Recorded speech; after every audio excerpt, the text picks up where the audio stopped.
तो आइए जानते हैं देश और विदेश की 10 बड़ी खबरों के बारे में सिर्फ 5 मिनट में। अगर अब तक आपने चैनल को सब्सक्राइब नहीं किया तो सब्सक्राइब करके रख ले और वीडियो को लाइक कर दे।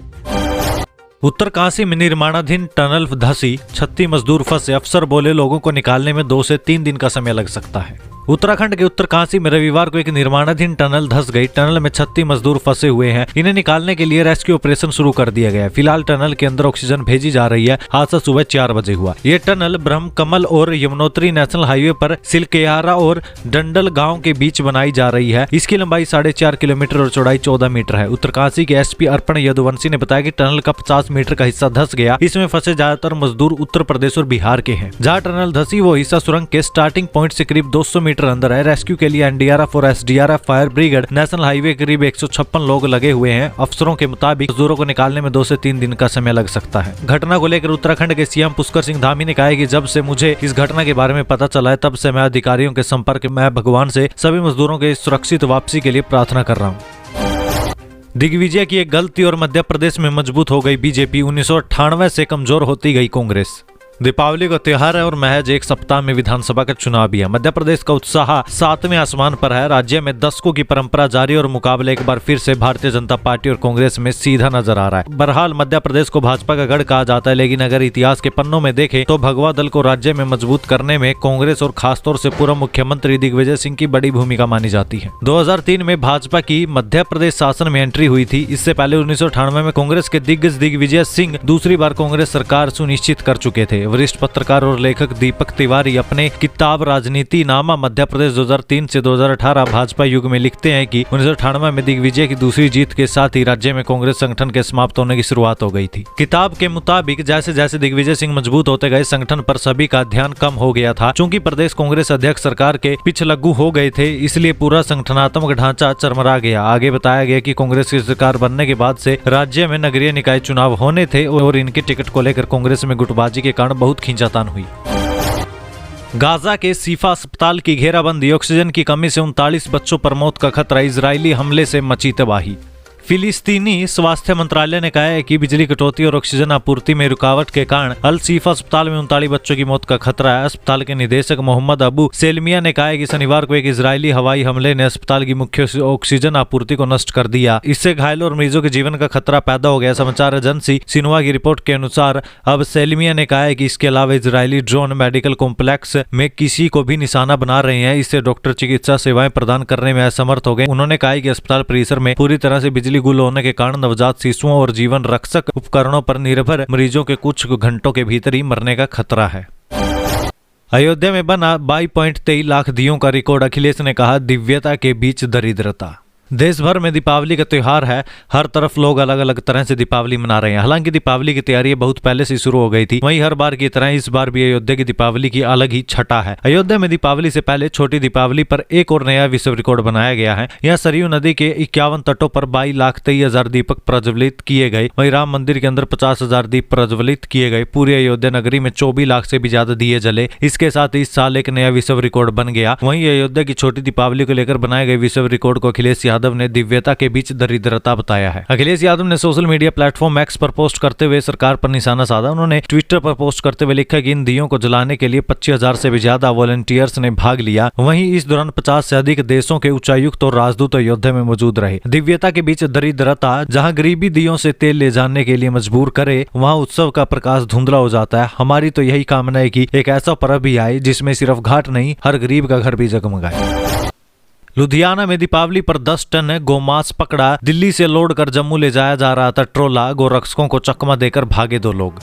लुधियाना में रविवार को दीपावली के दिन गाय के मांस से भरा ट्रोला पकड़ा गया। इस ट्रोले में 10 टन बीफ था जिसे दिल्ली से जम्मू कश्मीर ले जाया जा रहा था। लुधियाना पुलिस कमिश्नरेट की कंगनवाल चौकी पुलिस ने ट्रोले को कब्जे में ले लिया। नई दिल्ली जम्मू नेशनल हाईवे पर लुधियाना के ठंडारी कला में गोमांस से भरे इस ट्रोले को गोरक्षक दल के प्रधान सतीश कुमार ने अपने साथियों के साथ मिलकर पकड़ा। गोरक्षक जब ट्राले के ड्राइवर और उसके साथ मौजूद एक अन्य शख्स से पूछताछ करने लगे तो दोनों उन्हें चकमा देकर भाग निकले। गोरक्षकों ने उनका पीछा किया मगर दोनों हाथ नहीं आए। हालांकि सूत्रों का कहना है कि पुलिस ने दोनों को गिरफ्तार कर लिया, लेकिन इसकी आधिकारिक पुष्टि अभी तक नहीं हुई है। सबूतों से एल्विस यादव पर कस्ता शिकंजा, पार्टी लोकेशन पर पहुंची पुलिस, बुरा फंसा यूट्यूबर। रेव पार्टियों में नशे के लिए इस्तेमाल हो रहे सांपों के जहर के मामले में पुलिस की जांच चल रही है। रिमांड पर लिए संपेरों से पूछताछ के बाद पुलिस को राहुल से कई जानकारी मिली। चर्चित यूट्यूबर एल्विस यादव पर इस मामले में गंभीर आरोप है। पुलिस ने नामजद एल्विस के खिलाफ भी केस दर्ज किया है। पकड़े गए 5 आरोपियों का 54 घंटे का रिमांड कल शाम 4 बजे खत्म हुआ। अपने बयानों से आहत सीएम जीतन राम मांझी पर की गई टिप्पणी के बाद नीतीश कुमार को नहीं मिल रहा अपनों का साथ। नीतीश कुमार के 2 बयानों ने राजनीतिक जीवन में अब तक किए धरे उनके सारे कामों पर पानी फेर दिया है। जिनकी ताकत से नीतीश विपक्ष के सूत्रधार बने थे, वे भी अब उनसे मुंह मोड़ने लगे हैं। जेडीयू ने नीतीश को मीडिया से दूर रखना शुरू कर दिया है। कांग्रेस नसीहत दे रही है, आरजेडी भी बेमन से बचाव कर रही है। हालांकि आरजेडी के चर्चित विधायक सुधाकर सिंह और कांग्रेस के प्रदेश अध्यक्ष ने नीतीश की महिलाओं और जीतन राम मांझी पर की गई टिप्पणी को अमर्यादित माना है। यानी नीतीश महागठबंधन में अकेले पड़ने लगे। अखिलेश सिंह ने कहा है कि तुम ताम की भाषा मर्यादा के अनुकूल नहीं है। दिग्विजय सिंह का बीजेपी पर हमला, बोले पहले हिंदू और मुसलमान को बांटा। अयोध्या में बन रहे राम मंदिर के लिए मध्य प्रदेश के पूर्व मुख्यमंत्री व राज्यसभा सदस्य दिग्विजय सिंह ने भी 1,11,000 रुपए का चंदा दिया। ये बात उन्होंने एक दिन पहले मुख्यमंत्री शिवराज सिंह चौहान के गृह जिले सीहोर की इछावर विधानसभा में कांग्रेस प्रत्याशी शैलेंद्र पटेल के समर्थन में आयोजित जनसभा को संबोधित करते हुए स्वीकार की। जनसभा के दौरान पूर्व सीएम दिग्विजय सिंह ने बीजेपी को आड़े हाथों लेते हुए कहा कि चुनाव आया तो ये हिंदू मुसलमान की बात करने लगे, चुनाव आया तो ये राम मंदिर की बात करने लगे। दिग्विजय सिंह ने आगे कहा कि राम मंदिर के लिए हमने भी चंदा दिया। शिवराज सिंह चौहान ने 1 लाख रुपए चंदा दिया, मैंने 1,11,000 रुपए चंदा दिया है। पूर्व सीएम दिग्विजय सिंह ने कहा कि पहले इन्होंने हिंदू मुसलमान को बांटा, अब कहते हैं कि कांग्रेसी भगवान श्री राम को नहीं मानते हैं। दिग्विजय सिंह ने कहा है कि अरे मुझे नाम तो बताओ, कौन सा कांग्रेसी भगवान श्री राम को नहीं मानता। दीपावली पर क्यों नहीं खरीदते राम की मूर्ति, हरियाणा के मंत्री अनिल विज ने उठाए सवाल।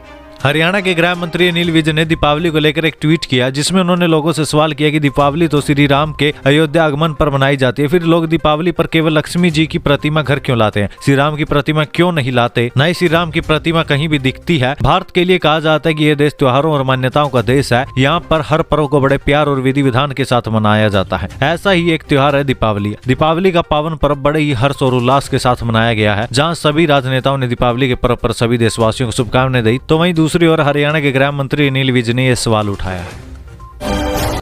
दीपावली पर कांग्रेस ने चला तुरूप का इक्का, सीएम भूपेश बघेल ने की महिलाओं के लिए बड़ी घोषणा।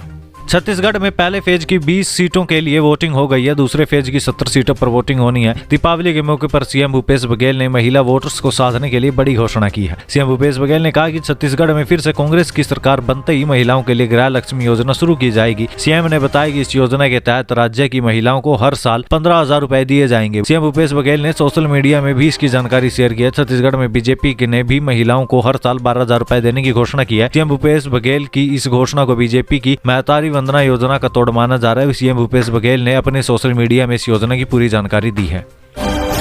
कोलकाता में 31 दिसंबर से चलेगी अंडर वाटर मेट्रो। नदी के तल से भी 13 मीटर नीचे है टनल, रोज 10 लाख लोग गुजरेंगे। साल 1984 जब देश की पहली मेट्रो ट्रेन कोलकाता से दौड़ी थी, रूट था उत्तर दक्षिण कॉरिडोर ब्लू लाइन। 39 साल बाद एक बार फिर कोलकाता का नाम पब्लिक ट्रांसपोर्टेशन के इतिहास में दर्ज होने जा रहा है। 31 दिसंबर 2023 को यहाँ देश की पहली अंडर वाटर मेट्रो रेल चलेगी। यहाँ जमीन से 33 मीटर और हुंगली नदी की सतह से 13 मीटर नीचे 520 मीटर लंबी टनल में 2 ट्रैक बिछाए हैं। हावड़ा स्टेशन से महाकर्ण स्टेशन के लिए मेट्रो 520 मीटर लंबा सफर टनल में से पूरा करेगी। ट्रेन टनल को 80 किलोमीटर प्रति घंटे की रफ्तार से सिर्फ 45 सेकंड में पार कर लेगी। इस टनल से हावड़ा सीधे कोलकाता से जुड़ जाएगा और रोज 7 से 10 लाख लोग का सफर आसान होगा। इसका ट्रायल 21 अप्रैल को हो चुका है। रोहतक में दीपावली के दिन गैंगवार। छाजू गैंग के बदमाशों ने अनिल छिप्पी के गुर्गे को गोलियों से भूना, पुरानी रंजिश में हत्या। हरियाणा के रोहतक में रविवार को दीपावली के दिन गैंगवार हुई। अनिल छिप्पी और छाजू गैंग के बीच हुई इस गैंगवार में एक युवक की भी मौत हो गई है। छाजू गैंग के बदमाशों ने कारोर गांव में 3 युवकों पर ताबड़तोड़ गोलियां बरसा दी। इसमें 2 युवकों ने तो भागकर जान बचा ली, लेकिन बदमाशों ने तीसरे युवक का पीछा करते हुए गोलियों से भूनकर उसे मौत के घाट उतार दिया। मरने वाले की पहचान मोहित के रूप में हुई है। मोहित इन दिनों जेल से जमानत पर बाहर आया हुआ था। धोखा दे रहे हैं पीएम मोदी, मेडिका से सशक्त बनाने के लिए समिति का ऐलान दिखावा। बीआरएस नेता रामाराव का आरोप। तेलंगाना में सत्तारूढ़ बीआरएस के कार्यकारी अध्यक्ष और तेलंगाना के आईटी मंत्री केटी रामाराव ने प्रधानमंत्री नरेंद्र मोदी पर धोखा देने का आरोप लगाया। उन्होंने कहा कि अनुसूचित जाति एससी समुदाय मेडिका को सशक्त बनाने के लिए एक समिति गठित करने का प्रधानमंत्री नरेंद्र मोदी का वादा समुदाय के लोगों के साथ धोखा है। मणिपुर हिंसा के बारे में एक शब्द बोलने में भी 80 दिन लग गए। सीएम विजयन ने पीएम मोदी पर बोला हमला। केरल के मुख्यमंत्री पिनराई विजयन ने रविवार को भाजपा नीति केंद्र सरकार पर हमला बोला और कहा कि प्रधानमंत्री नरेंद्र मोदी को मणिपुर में हिंसा के बारे में एक शब्द भी बोलने में 80 दिन लग गए। विजयन ने पत्रकार जॉर्ज की किताब मणिपुर FIR का विमोचन करते हुए कहा कि केंद्रीय मंत्रियों ने इस साल मई में भड़की हिंसा के मामले में 3 महीने तक पूर्वोत्तर राज्य का दौरा करने की भी परवाह नहीं की। भाजपा की सरकार बनाने के लिए अनोखा प्रण, सरकार बनने तक भोजन नहीं करेंगे ये नेता।